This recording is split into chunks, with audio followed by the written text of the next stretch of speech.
On your 1-1 draw here tonight against Rochdale. A point on the road, very pleasing. I think the game plan was we knew that they could dominate possession of the ball, but the important thing is we wanted to protect our goalkeeper and defend as a unit. And I've got to say the pleasing thing to come out of it was I thought we showed good discipline, good understanding of the shape, scored a goal.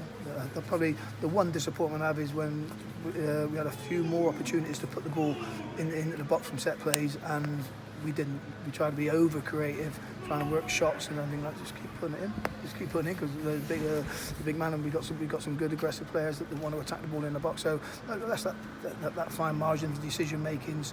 When you've got somebody that you've got a dominance, they're going to have dominance in possession of the ball. We're going to have dominance in set plays. Got the rewards with the goal. Then I think we turned down a few more opportunities when we could have put them under pressure. And you mentioned the big man there, Harry Smith. He almost won it for you right at the end from that Mitchell goal kick. His header looped over the keeper, almost in. Yeah, I think he was expecting to get clattered, and he's thinking penalty. But again, a very committed performance, a good away performance, and like I say, it was about our discipline, our understanding of the shape, and the willingness to work for each other. And again, yeah, they had large dominance of the ball, but I think our goalkeeper had 2 shots, one from the free kick and one from a deflection. Apart from that, I don't really think they troubled us greatly. I guess that makes the fact they did equalise a bitter pill to swallow, because they'd had so few clear-cut chances. What are your thoughts on the equaliser? We saw you turn, I think, to look at Dan Watson when the goal went in. Mitchell seemed to be blaming his defenders. What was your take on the goal? Was it, you always tell me that goals are avoidable, but was that one especially avoidable? Well, I think it's a cheap free kick. I think the lad they brought on the left-hand side has got good mobility, good ball mastery, he can move people around. I think Michael showed him inside. Jack's tried having a strike for the ball when there's no need. The kid's going sideways, going across your goal. There's no need to strike. Just stand your ground, stay goal side, and make him do something different. I think the modern game now, if you make any sort of contact, players have the artistry to go to the ground. So then you give a cheap free kick away, strike on target, about the goalkeepers to save it.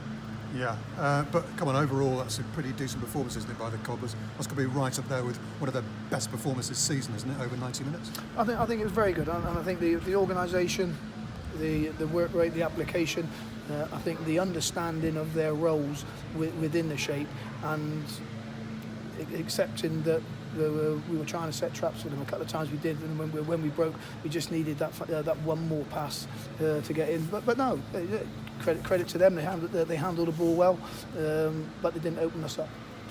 I was going to say the task now for your team is to start picking up points against the better sides. You haven't picked up many against the Hulls and the Peterborough so forth, but actually, on this evidence, Rochdale are probably a better side than their league position suggests. It's a good away point against a very decent League One side. Yeah, again, I think in the build-up, I think a few people have asked me what was I expected, and I think they're a decent team.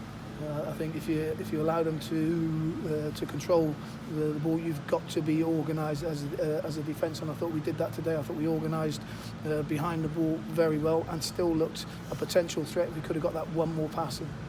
And does the performance give you heart that you can start to pick up points against some of the front runners? Fleetwood come to the PTS a week tonight. They've been doing well under Joey Barton. It's a tough task, but are you talking about growing the team and developing? Is this an opportunity now to land one on one of the more successful sides in League One? Well, again, I think we were coming to a club that we knew they were going to have good ball dominance. They got a consistent playing surface, so we knew we had to be organised. It's a different game plan at home. Because there will be misplaced passes, there will be bubbles, there will be that unevenness that sometimes can unsettle the opposition, and we've got to play on that. Is it a game to be rolling the ball around at the back in midfield? No, I don't think it is. Will it probably be more of a game of let's make sure we get territorial advantage and keep putting the ball forward as many times as we can. And Harry Smith tonight, that's 3 goals for him now in the space of 4 days. You mentioned on Saturday how important it is for strikers to score goals. It boosts their confidence, and he showed plenty of that tonight. Yeah, again, I think Harry's been doing a lot of work on the training ground, and also with myself as an individual, working on his mindset, his mental preparation for games. And today, again, I thought he showed his game understanding today of where we needed him to be out of possession. Got himself a goal, which I think you put balls in the box with the quality that we've got, he will always be a threat. But he's picking up that game understanding of today, playing as a lone striker and understanding where his support is coming from. And I think some of our balls up to him today could have been a little bit better, but overall, very pleased with a lot of individuals today. I thought they grew in confidence and grew in the football understanding of what's required. And that's just one defeat now in 5 in the league. That's a decent middle run you're getting together here, isn't it? A long way to continue. Again, I think coming here, picking up a solid point with a solid performance, an organised, disciplined performance, that's one of the foundations that gives you an opportunity to gain more points. And Sean McWilliams, you took him off in the second half. He's okay though. He's fine. We always worry about Sean with his injury history, but he's okay. That was just a tactical switch. Yeah, the thing with Sean, I can tell with Sean's movement over 2 yards.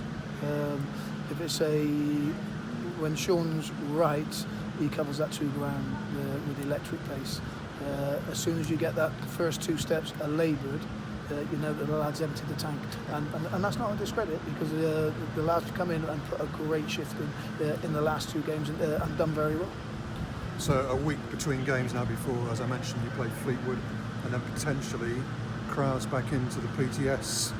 The game after that, the first Saturday of December against Doncaster. How much of a boost, I mean, we need to get that confirmed, of course, but how much of a boost would that be, Keith, for football in general and for the Cobblers in particular? Yeah, massive for us. I think we've done a lot of work with inside the football club to make sure we're creating a safe environment. We as professionals, that we value the support that we get, and it's not only on match days. And I think in the first lockdown, I think we showed our appreciation as a footballing department, as a football club, to our supporters. And all we need now is we need to get that union of back together, whereby they're able to come and support their team, because we're doing a lot of work for them, to give them a football team and a football club that they can be very proud of. And all we need now is we need them back in, singing their hearts off and giving us that extra yard that we need.